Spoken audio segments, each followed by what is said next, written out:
মঙ্গলে গেরুয়া থেকে সাদা, বুধে ফের সাদা থেকে গেরুয়া। পশ্চিমবঙ্গে নেতাদের রং বদল দেখতে অভ্যস্ত রাজ্যবাসী। তবে এবার শিরোনামে একাডেমি অফ ফাইন আর্টসের টিকিট কাউন্টারের রং বদল। মঙ্গলবারের পর বুধবার ফের সেখানে পড়ল নতুন রঙের পোচ। মঙ্গলবার টিকিট কাউন্টারের গেরুয়া রং মুছে সাদা প্রলেপ দিয়েছিলেন নাট্যকর্মী ও বাম নেতৃত্ব। বুধবার সেখানে ফের গেরুয়া রং করে দিলেন বিজেপি নেতারা।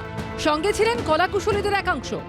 রুদ্রনীল ঘোষ তিনি কিন্তু নিজেই একেবারে ব্রাশ হাতে রীতিমতো সেই রং যে পরিবর্তন করে দেওয়া হয়েছিল গতকাল, সেই রংকে কিন্তু আবারও তাদের কথা অনুযায়ী তারা পূর্বাবস্থায় ফিরিয়ে আনছেন। যারা রং চিনতে পারেন তারা দেখুন এটা কি রং।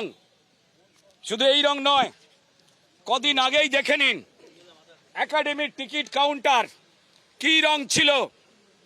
মিথ্যাচার করে করে এরা পশ্চিমবঙ্গ থেকে রাজনৈতিকভাবে কোণঠাসা হয়ে গেছে। এরা সনাতন ধর্মের বিরোধিতা করে, ভারতীয় সংস্কারের বিরোধিতা করে নিজেরা দিকভ্রান্ত হয়ে গেছে। কার্যত শ্রমিক ভট্টাচার্যের কথায় বিজেপি চলছে না, তৃণমূলীকরণ বিজেপিতে হয়ে গেছে। এবং সেই কারণে যারা শ্রমিক ভট্টাচার্যের উপরে ভরসা করে অপেক্ষা করে রং ঠিকঠাক যে রং ছিল সেই রঙে ফেরত নিয়ে গেছেন নাট্যকর্মীরা, আজকে রুদ্রনীল ঘোষ সম্ভবত উপস্থিত থেকে বুঝিয়ে দিলেন বিজেপি মানে রুদ্রনীল ঘোষ, বিজেপি মানে শ্রমিক ভট্টাচার্য না, অথবা শ্রমিক ভট্টাচার্যের মুখ এবং মুখোশ দুটো আলাদা। আগে এই টিকিট কাউন্টারে টেরাকোটা রং ছিল। অভিযোগ, বিজেপি ক্ষমতায় আসার পর তা মুছে গেরুয়া করে দেওয়া হয়।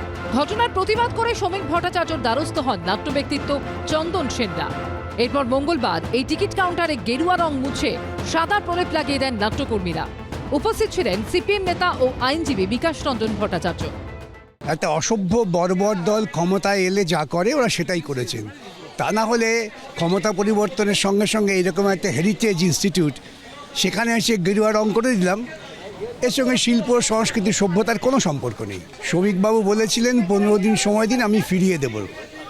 উনি দেননি। নাট্যকর্মীদের সঙ্গে মিলে আজকে আমরা এই রংটা ফিরিয়ে দিলাম। বেশ কিছু নাট্যকর্মী, পরিচালক তারা আমার কাছে এসেছিলেন। আমি তাদের কথা দিয়েছিলাম যে এ ধরনের কোনো কাজ বিজেপির পক্ষ থেকে হবে না। কিন্তু হঠাৎ ওখানে বিকাশ ভট্টাচার্য কী করতে গেলেন, হঠাৎ ওখানে সিপিআইএম এর লোকজন কি করে পৌঁছলো পেশি শক্তি দেখাতে, যেখানে সেখানে গেরুয়ার ব্যবহার করা যায় না। কারা করেছেন আমি খবর নিচ্ছি, কিন্তু ক্রিয়া করলে প্রতিক্রিয়া হয়ে গেছে, এটা তো করা উচিত হয়নি। সব মিলিয়ে রং নিয়ে রাজনৈতিক আকচাকচি এখন চরমে। হিন্দোল দে, অর্ণব মুখোপাধ্যায় ও অনির্বাণ বিশ্বাসের রিপোর্ট, এবিপি আনন্দ। এবিপি আনন্দ, এগিয়ে থাকে, এগিয়ে রাখে।